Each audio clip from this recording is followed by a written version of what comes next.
O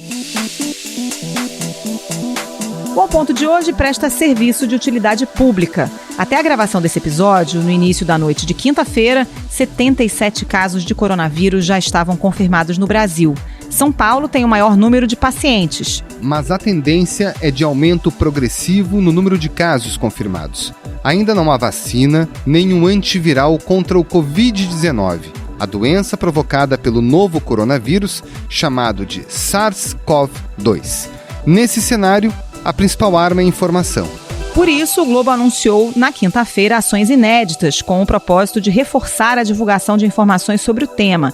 As reportagens de serviço estão sem qualquer restrição de leitura, abertas para todos os leitores gratuitamente. E um guia também foi preparado. Esse guia não está somente nas plataformas digitais e na edição impressa. Um grupo de personalidades, colunistas, influenciadores digitais e entidades representativas dos mais diferentes setores receberá uma cartilha para disseminar informação, amparada apenas em fontes oficiais. O editor de Sociedade, Eduardo Graça, fará um resumo do que está na cartilha preparada pela redação. O epidemiologista Roberto Medronho, professor da Faculdade de Medicina da Universidade Federal do Rio de Janeiro, responde perguntas direcionadas a quem não tem Covid-19 e não teve contato com pessoas contaminadas ou com suspeita de contaminação. E a infectologista e professora da Universidade Federal de São Paulo, Nancy Beley, responde perguntas direcionadas a quem tem sintomas ou já teve algum contato com o coronavírus. Fique com a gente.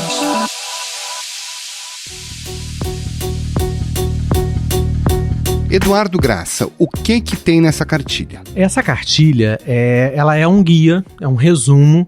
Nós vemos aqui em Sociedade, a gente tem produzido muitas matérias sobre o tema e a gente reuniu informações que vão desde prevenção até uma explicação que não é uma explicação científica exata, mas ela é muito acessível ao leitor sobre exatamente o que é o vírus, até detalhes, por exemplo, sobre como que se o seu animal doméstico, por exemplo, pode ser contaminado ou não. Agora, Edu, a gente está seguindo, o Globo segue uma tendência mundial de abrir o conteúdo, né, sobre coronavírus. Outras publicações já fizeram isso, justamente porque a gente entende que é um serviço que tem que estar acessível a todo mundo, né? Sim, todas as nossas matérias de serviço estão agora abertas para, enfim, não são restritas aos assinantes, são abertas para qualquer leitor. E tem muita coisa no site, né?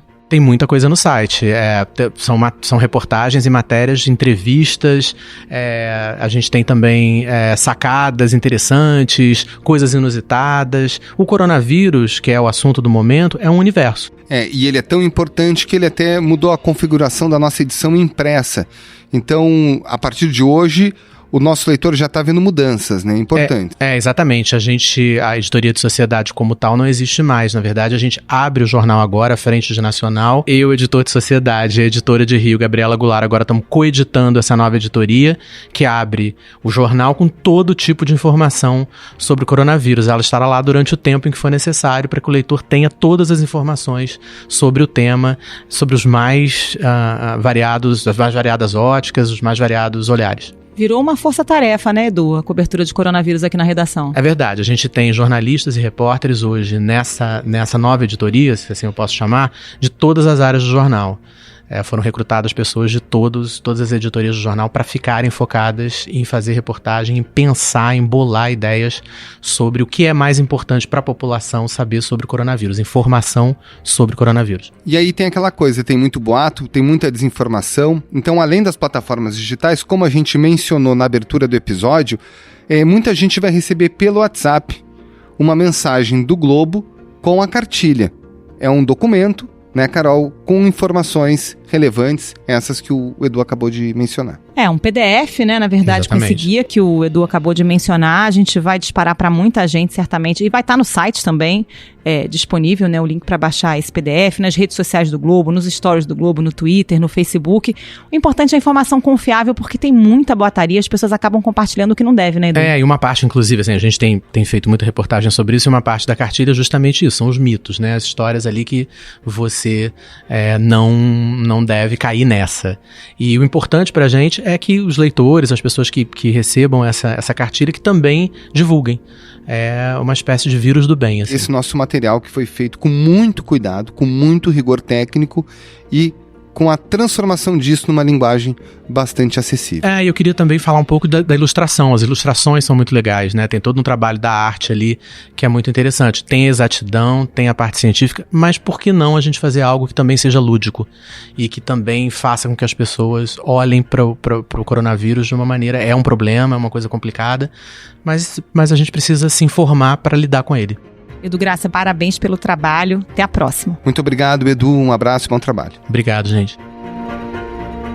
Bom, então chegou a hora de responder as perguntas mais simples, mas aquelas que todo mundo faz em relação ao coronavírus. A gente começa pelo grupo de pessoas que não teve contato ainda com o coronavírus, não tem sintoma, e é por aí que a gente começa. Doutor Roberto Medronho, quem está em casa nos ouvindo, que tem pai, tem mãe, tem avós mais idosos, o que as pessoas devem fazer para se proteger? Bom, as proteções são as que todos nós conhecemos, mas uma coisa muito importante, quem agora, em qualquer momento, apresentar uma síndrome gripal, ou seja, um resfriado, mesmo que leve, ou mesmo uma gripe mais forte, não deve estar próximo, não deve visitar essas pessoas, porque infelizmente ela não está atingindo de forma grave as crianças, isso é uma boa notícia, mas a letalidade da doença, quanto maior é a faixa etária, maior o risco de morte. Para esse idoso que está nos ouvindo, como é que ele procede a partir de agora? Olha, não há motivo para pânico, né? O idoso, normalmente ele já tem uma mobilidade menor, então ele já está, não é muito comum ele estar em lugares aglomerados, em grandes concentrações. Então, aquele que pretende fazer isso, eu recomendaria que não vá. Evitar shows com muitas pessoas, jogos, eventos esportivos em grandes praças, porque isso é uma medida de precaução que vai proteger esse idoso. As escolas públicas do Rio decidiram adotar um novo protocolo para a prevenção do novo coronavírus. As secretarias de educação disseram que vão reforçar o estoque de álcool gel. A UFRJ também divulgou uma série de recomendações na internet. Doutor, eu tenho uma filha de 10 anos que está apavorada com o coronavírus. Na escola só se fala disso e acho que as crianças ouvem, né? E entram também nesse clima todo de receio com o coronavírus. Tem algum procedimento específico para as crianças? É verdade que a doença é menos agressiva nas crianças? Olha, a gente está conhecendo agora, né, os problemas relacionados ao coronavírus. Mas o que nós temos visto, principalmente na China, é que ela tem poupado muito as crianças, né? E isso é muito interessante, porque é uma doença de transmissão respiratória e normalmente as crianças costumam ser muito atingidas, né? Como foi no H1N1 em 2009, né? Mas isso, na China, tem se visto isso. E pode ser que as crianças tenham uma resistência maior, possam ser até infectadas, mas não apresentem quadros graves. Na China, analisando-se 44 mil casos, só teve um óbito abaixo de 20 anos. Abaixo de 9 anos, não teve nenhum caso. Isso é uma coisa muito impactante, entendeu? Algo realmente ocorreu que poupou as crianças na epidemia da China. Nas crianças, o grande problema é que elas tocam em tudo e levam com frequência a mão à boca, ao nariz ou aos olhos. Então, se os pais e as escolas puderem orientar para não fazer este procedimento antes de lavar as mãos, isso também ajudará muito a proteger as crianças. E o mais importante, uma criança resfriada, mesmo um resfriado leve, está com febre, tosse, coriza, né, não deve frequentar a escola. Aliás, essa medida não é porque o coronavírus, ela deveria ser adotada em todos os processos epidêmicos que nós temos regularmente.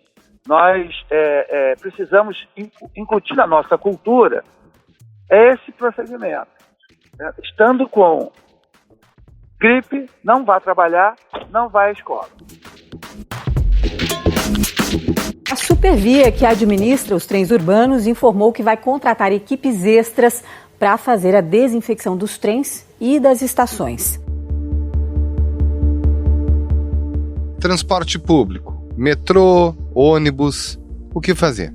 Transporte público, essa é uma ótima pergunta. Por quê? O transporte público, naturalmente, é um momento de aglomeração, né? Então, nesse ambiente, uma pessoa que esteja infectada, ela tem a probabilidade de infectar outras pessoas que estão ao lado dela. Então, mais uma vez, a necessidade de apresentou sintomas, fique em casa. Agora, no transporte público, quem vai usar inexoravelmente, necessariamente, vai pegar na maçaneta, vai pegar naquele suporte de segurar. Antes, chegou no local de trabalho, chegou em casa ou chegou na escola, a primeiríssima medida, lavem as mãos. Porque o vírus não transmite através da pele, mas da mucosa que nós temos na boca, no nariz e nos olhos, ele pode infectar a pessoa. Doutor, todo mundo sabe que tem que lavar as mãos. E a máscara, afinal, funciona, não funciona? A demanda já aumentou muito. Álcool gel também, tem que ser algum tipo específico de álcool, ou qualquer álcool funciona? Quais são as medidas de prevenção?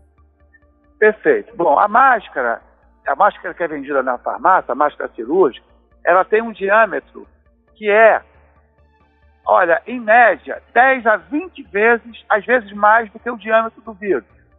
Então, é como se eu estivesse querendo pegar uma rede enorme, pegar peixinhos pequenininhos, né, ele vai passar, não vou pegar ninguém. Então, essa coisa de correr atrás de máscara, e quem não está infectado usar a máscara, não há nenhuma evidência científica que as pessoas já estarão protegidas. Agora, o doente, sim.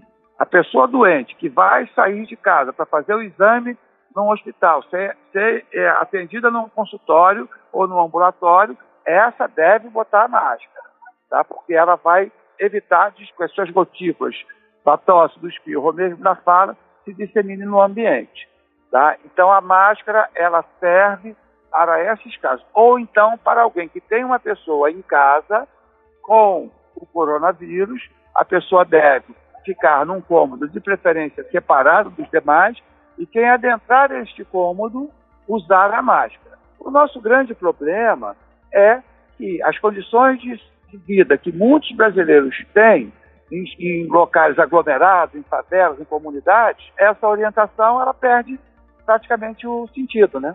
E o álcool gel pode ser qualquer álcool gel ou tem que ser aquele álcool 70%? O álcool gel, o ideal é o álcool gel a 70%, mas, por incrível que pareça, o sabão ou o sabonete e a lavagem da mão com água, sabão ou sabonete é um método também altamente eficaz para eliminar o vírus das nossas mãos. Supermercado, restaurante, shopping center, o pessoal pode ir? Quais são as restrições? O momento não é um momento de determinar o isolamento social de toda uma sociedade, tá?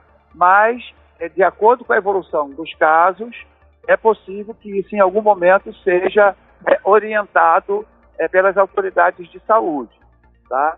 Então nós temos, no momento, a recomendação é evitar locais de muito aglomerados e locais que você pode adiar, uma festa, um show, uma partida esportiva, né? Aí você pode adiar. Agora, sair para comprar alimentos é uma atividade essencial, então essa pode ser mantida. O bicho de estimação que a gente tem em casa pode transmitir o vírus de alguma forma? Ótima pergunta. O bicho de estimação, na verdade, o vírus veio do animal para o homem. E também há a possibilidade dele retornar para o animal. Então, mas isso é muito raro. Tem um caso descrito em Hong Kong, tá? E ainda assim, de um animal que foi contaminado, mas não há nenhuma evidência que o animal contaminado passe para outro ser humano. Acredito que muito provavelmente não. A Europa acordou hoje tendo que enfrentar as consequências da decisão do presidente americano Donald Trump. A partir desta sexta-feira, estão suspensas as viagens de países europeus para os Estados Unidos. Quem está com viagem marcada, doutor, principalmente para fora do país, é bom pensar em desmarcar? O que o senhor recomenda? Recomendo que quem tem viagem para o exterior não a realize neste momento, tá? Porque tem um risco grande de se infectar lá e adoecendo lá trará problemas na assistência à saúde porque muitas vezes tem problemas de seguro internacional que a gente compra, essas coisas todas, né? Além disso, você, podendo adiar essa viagem, você estará garantindo que o seu lazer não seja prejudicado por um outro motivo. Várias cidades turísticas do mundo inteiro estão fechando todas as suas atrações, museus, parques, eventos culturais, esportivos. Então você está arriscado a ir para um lugar e ficar parado dentro do hotel, sem ter mobilidade, gastando dinheiro desnecessariamente, né? Então há necessidade de quem já comprou passagem negociar com as empresas aéreas, principalmente, né, ou com outras empresas, e acredito que, muito provavelmente, em setembro, essa crise será dissipada no mundo inteiro. Na verdade, nos países do hemisfério norte, ela será dissipada bem antes disso, mas aí teremos problemas aqui no Brasil, né, que com chegada das estações mais frias, mas em setembro não teremos mais esse problema, com certeza, no cenário mundial. Dr. Roberto Medronho, muito obrigada pela participação. Até a próxima. Nada, foi um prazer, querida.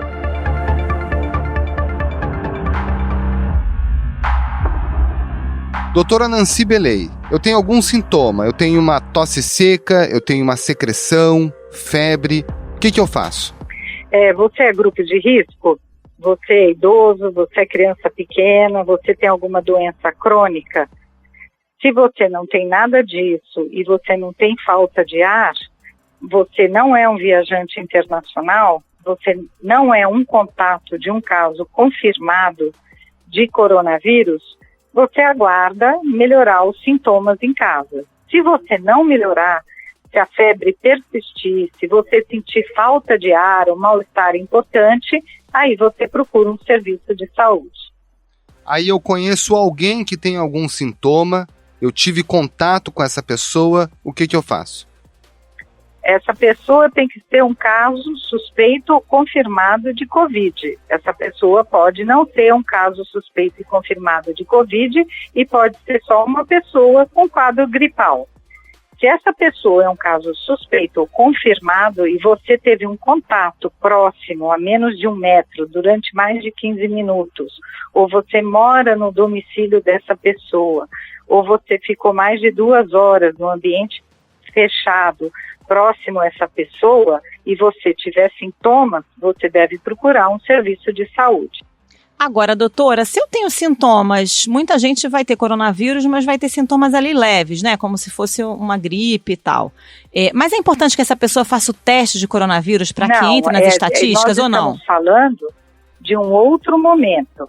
Nesse momento atual, nós estamos num momento de muita vigilância dos casos, mas no momento que a gente tiver uma transmissão comunitária relevante nas cidades, aí nós não faremos mais teste nas pessoas que não forem hospitalizadas. Então, no momento ainda, não foi determinado que a gente pare de testar as pessoas sintomáticas que sejam contatos domiciliares ou viajantes internacionais ou contatos de viajantes ou domiciliares de casos confirmados. A partir de um dado momento, tanto os órgãos oficiais como o Ministério da Saúde vão orientar que há uma transmissão nas cidades e que aí só deve procurar o hospital as pessoas de risco ou aquelas que estiverem piorando. As demais vão ficar em casa tomando sintomáticos que estão acostumados a tomar em qualquer quadro gripal que tiveram no passado, aguardando a infecção melhorar. Fiz o exame e teve confirmado que eu tenho o coronavírus. Quais são as minhas responsabilidades? Você deverá ficar em casa 14 dias em casa.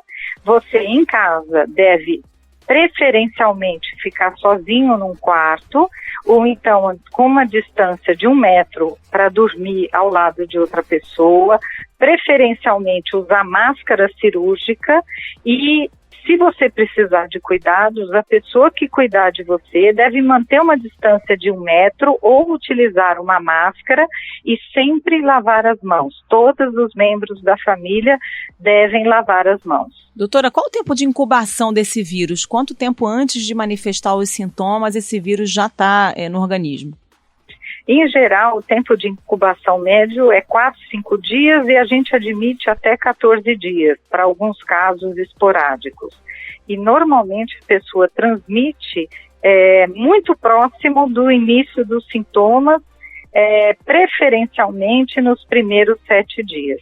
Agora, no caso de confirmação, eu preciso comunicar a alguma autoridade médica? Nesse momento da confirmação, a autoridade médica já vai saber, porque como nesse momento é obrigatória a notificação, todo médico, para poder fazer o exame em qualquer serviço público ou privado, é obrigado a notificar. Então, nesse momento, todos os casos estão sendo obrigatoriamente, os confirmados estão sendo notificados, porque o médico, quando pede o exame, ele tem que preencher uma ficha de notificação. Depois, quando a epidemia estiver sustentada e não tiver mais esse critério de testar as pessoas, somente testar os hospitalizados, aí não vai ter necessidade de comunicar ninguém. Doutora Nancy Belé, muito obrigada pela entrevista. Até a próxima. Muito obrigado, um abraço, bom trabalho. Até a próxima.